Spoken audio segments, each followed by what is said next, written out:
Section 1. You will hear a conversation between Cindy and Bob. First, you have some time to look at questions 1 to 10. Now listen carefully and answer questions 1 to 10. So, Bob, how many people have said that they're coming on the company picnic? Well, Cindy, we've got 35 definite and another 10 probable. Shall we say 50? I think so. And we've fixed the date for... The 26th, the last Sunday in August. Great. I hope the weather's good. Should be. Now, we have to decide where to order the food from and what kind of things we want. Right. What's our budget? We've decided to go for £10 a head for food and £5 a head for drinks. OK, I got some pamphlets from caterers. What do you think? The most important thing is to make sure that there's a variety of food. We don't want people complaining that they don't like anything. We also don't want food that could deteriorate in the sun. Ice cream, that kind of thing. You've seen these pamphlets. What do you think? Well, I thought Paris Kitchen looked good. The price almost exactly meets our budget, and they seem to have a good variety. I don't know. A friend of mine used them for her company and wasn't impressed. Really? What exactly didn't she like? Well, the food. She said the food was good, but not quite the variety they'd expected. The drinks included some wine, which was apparently not very good. Oh, well, perhaps we need to consider this one, company caterers. Looks a bit pricey. Mind you, I've heard that they are very good. Let me check the price. Yes, £12 a head for food. That's more than our budget. Do you think we could get a discount? Let's see if it says anything in the pamphlet. Yes, they do offer a discount for groups of more than 30. 10%. Does that help us?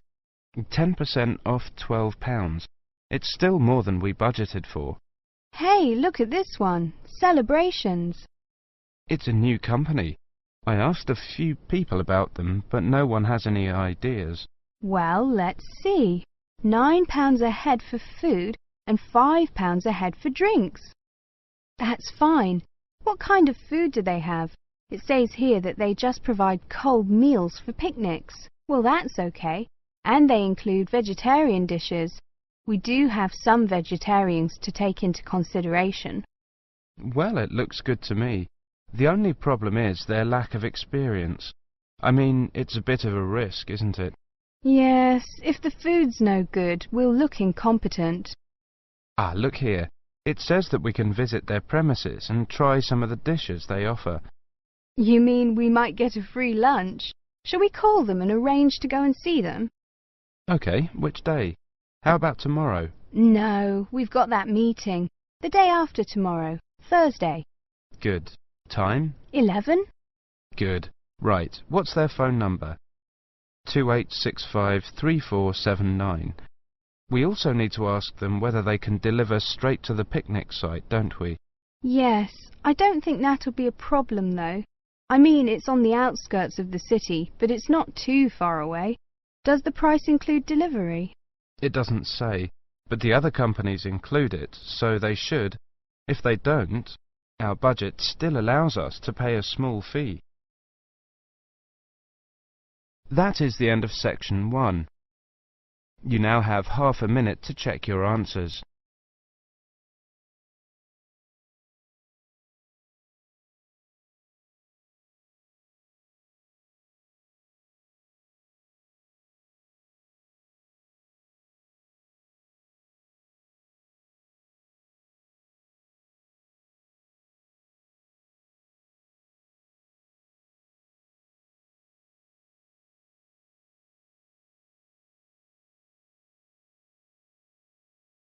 Now turn to section 2. Section 2. You will hear a presentation on advice on legal matters. First, you have some time to look at questions 11 to 20.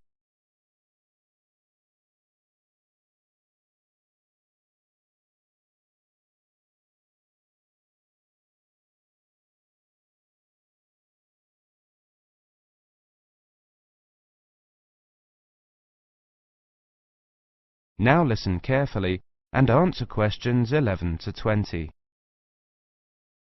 Good afternoon, everybody. My name is Sally Miller, and I'm here to offer you some advice on legal matters whilst you are studying at this university. Happily, most international students complete their courses without running into any serious legal problems.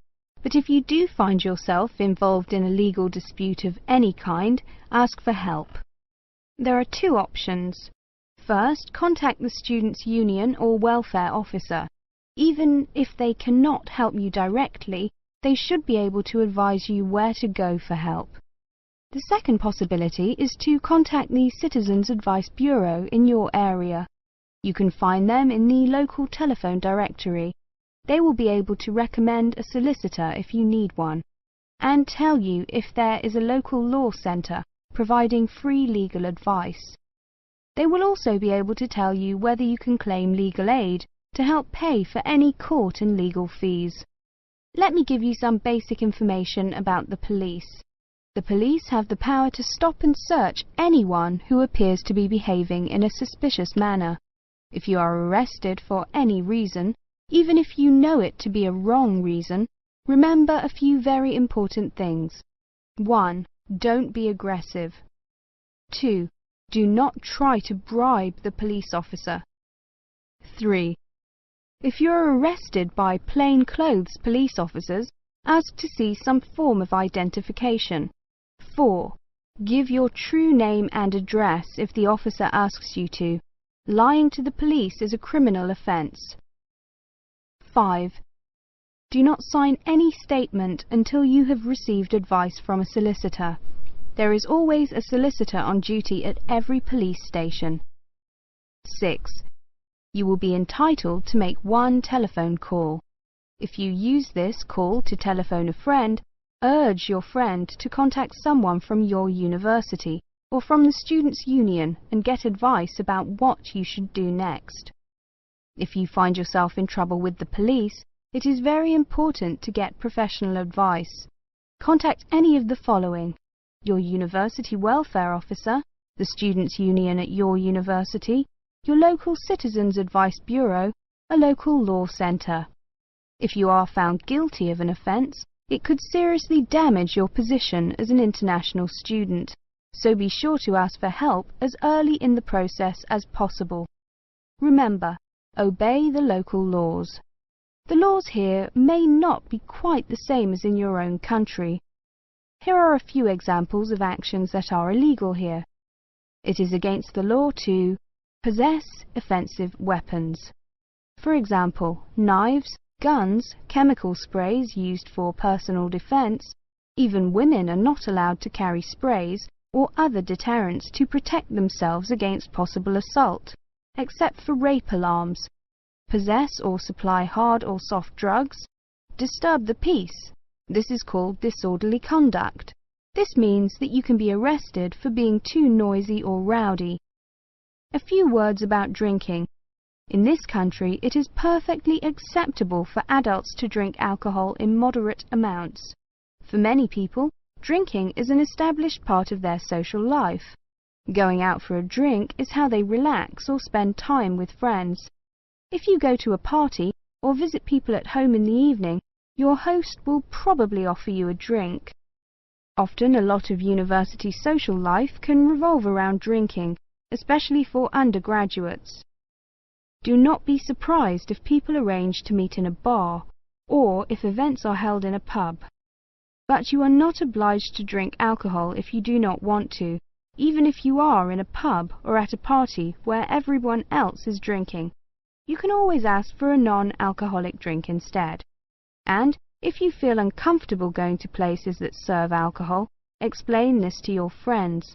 There are lots of other places where you can meet. If you do choose to drink, remember that you should never drive a motor vehicle after drinking alcohol. It is dangerous, and the police can impose serious penalties on you. Also, remember that being drunk in public is not acceptable either, and the police can arrest you for it. Drugs and alcohol can cause serious problems.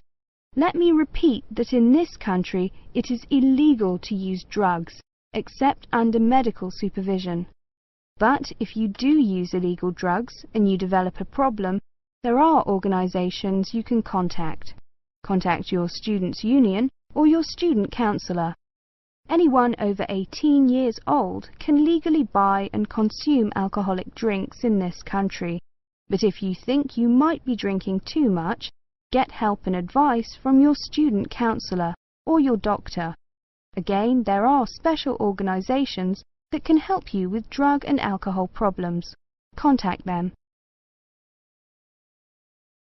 That is the end of section 2. You now have half a minute to check your answers.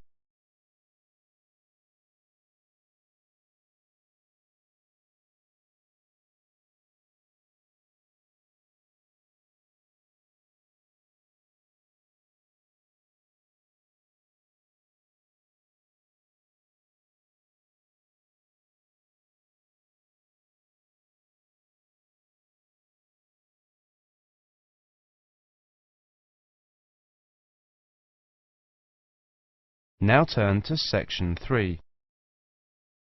Section 3. You will hear a conversation between Carlos, Melissa, David and Simona. First, you have some time to look at questions 21 to 30.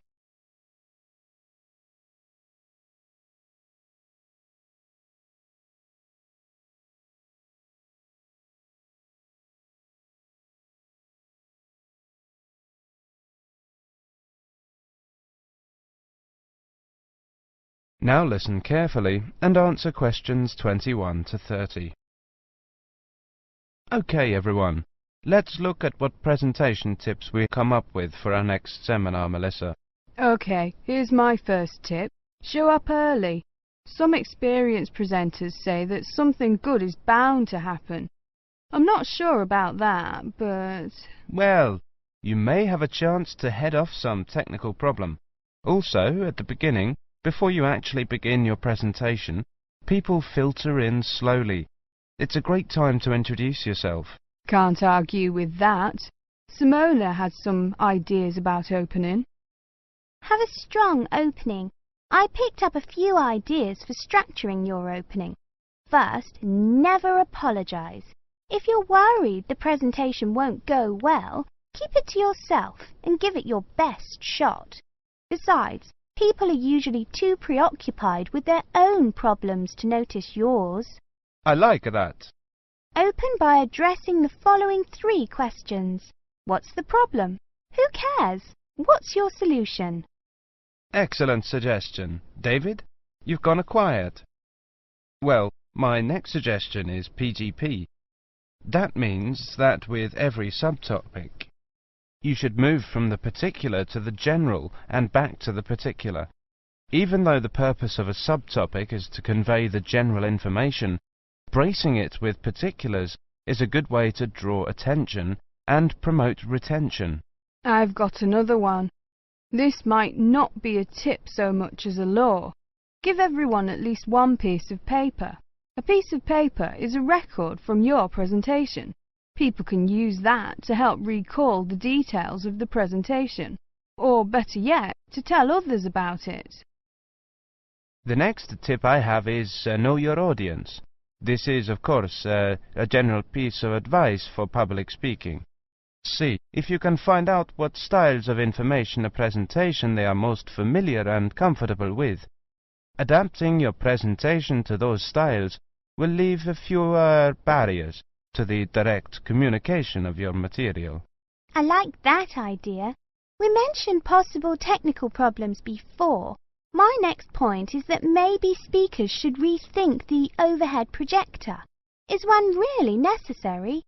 I think that often is, but I agree with your basic point, Simona.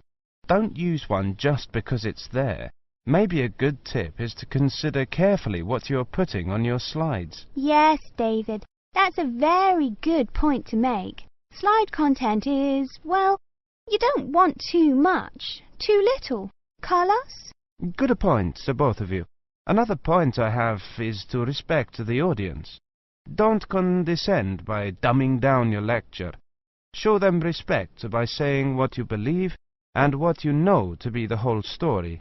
I also have a point about humour. I think that humour is generally good, but be careful with it. Humour in a presentation works best when it actually drives the presentation forward.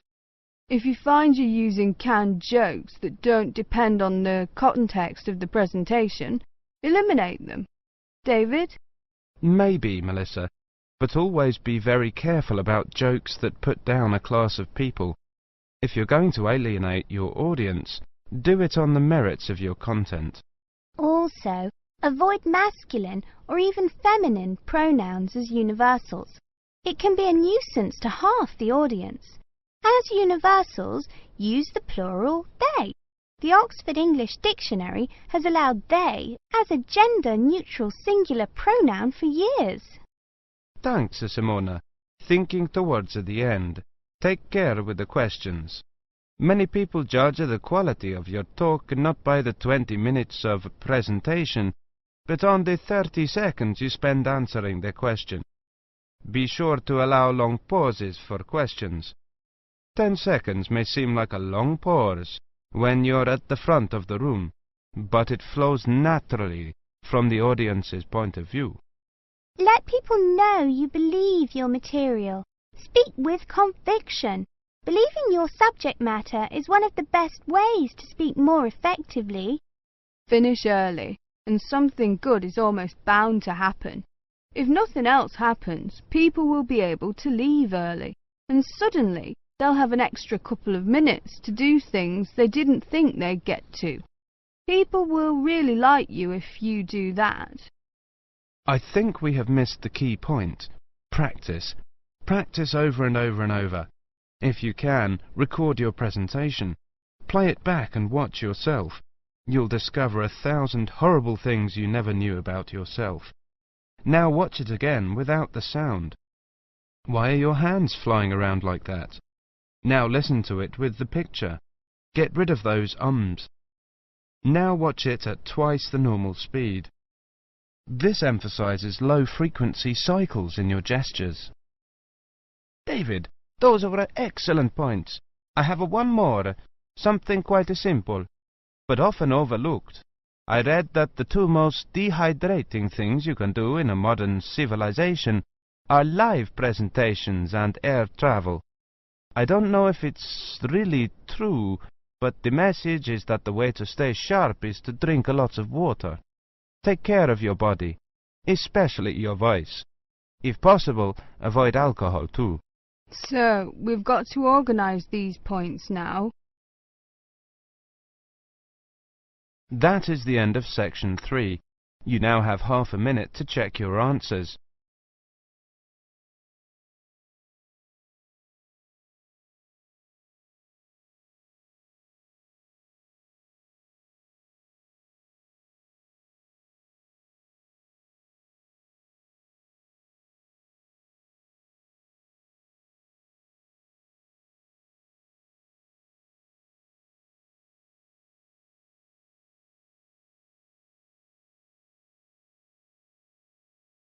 Now turn to section 4. Section 4. You will hear a monologue on the subject of the Celts. First, you have some time to look at questions 31 to 40.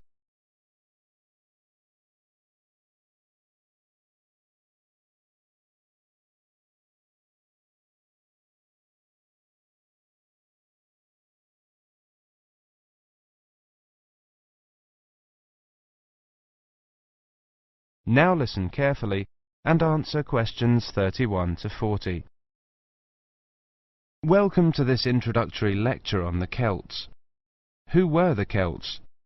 The Celts were an Indo-European group, that is, related linguistically to the Greeks, the Germanic peoples, certain Italic groups and peoples of the Indian subcontinent. They arose in Central Europe at the beginning of the first millennium BC, and were an iron-using and horse-rearing peoples. By the end of the first millennium BC, their cultural group had spread up and down the Danube and Rhine, taking in Gaul, Ireland and Britain, across Central Europe into northern Italy and northern Spain. Their roaming across Europe led some of the Celtic tribes to sack Rome in 390 BC, creating a fear of the northern barbarians that was to haunt Romans for hundreds of years to come.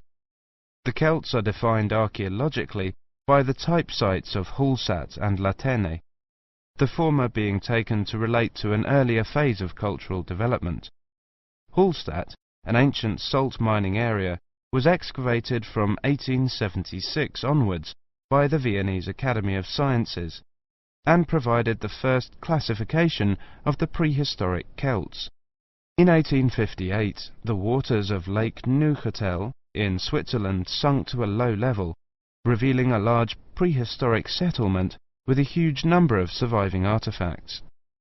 The nearby town of Latene gave its name to the second phase of Celtic cultural development.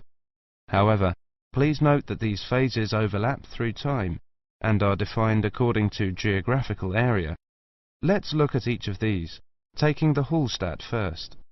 Hallstatt culture is characterized in 4 stages. A and B were during the late Bronze Age, from about 1200 to 700 BC. C was in the early Iron Age, from about 700 to 600 BC. D was from about 600 to 475 BC. The Hallstatt culture spanned Central Europe, with its centre in the area around Hallstatt in central Austria. There were 2 distinct cultural zones, the eastern and the western. At the start of the period, long-distance trade was already well established in copper and tin, the basic requirements for manufacture of bronze. From about 700 BC, trade in iron also became established. The Hallstatt area also already controlled the trade in salt, crucial when there were few other means to preserve food. Control of these 2 crucial trade goods, iron and salt, provided the basis for the accumulation of wealth and influence. From 800 BC, some burials of rich people can be identified in Central Europe, with grave goods such as wheeled wagons and iron swords. Hallstatt C saw the construction of fortified hilltop settlements to the north of the Alps. These had burial mounds holding very high-quality goods, such as vehicles and expensive imported treasures. By the time of the Hallstatt D period, these increasingly extravagant burial mounds were clustered around a few major hill forts to the southwest of the region. This suggests a development and a concentration of wealth and social power, possibly based on the development of Massilia, present-day Marseille, as a Greek trading port.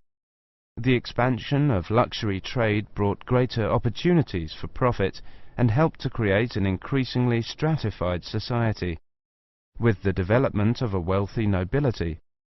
Over the period from 1846 to 1863, 1,000 graves were found at Hallstatt, with an astonishing range of artifacts, including clothing and salt mining equipment, as well as weapons, jewellery, pottery, and imported bronze vessels in the chieftains' graves. The Latene era was the time of Celtic expansion and migration, and the time of formation of the myths. The Latene culture is named after the site in Switzerland where it was first discovered. The Latene people were those known to the Romans as Gauls, originally found in an area from eastern France to Bohemia. The Latene culture spread rapidly from about 400 BC. The Latene Celts settled in Spain in 450 BC, in northern Italy in 400 BC, invaded Rome in 390 BC, invaded Greece in 279 BC, invaded Galatia in modern Turkey in 270 BC. By 200 BC, they occupied the lands that are now Britain, the Netherlands, Brittany, Belgium, Germany and Switzerland. There is much debate over how much of the expansion into Britain was achieved through invasion and settlement, and how much was the expression of cultural transfer that accompanied trade and reflected the commonality of kinship and language of many tribes. There is little evidence for actual migration of Latene people into Britain. Nevertheless, it does appear that the Latene culture was more militarily focused than the Hallstatt one. The La 10 graves across Europe hold iron weapons, swords and spearheads, and wooden shields, as well as everyday items such as razors, yokes, cauldrons and jewellery. That is the end of section 4. You now have half a minute to check your answers.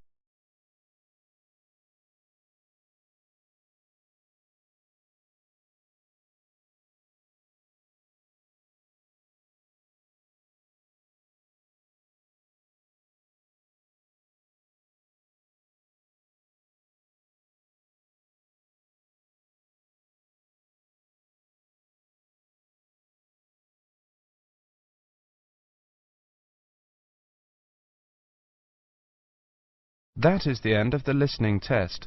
In the IELTS test, you would now have 10 minutes to transfer your answers to the listening answer sheet. Please wait for the answers.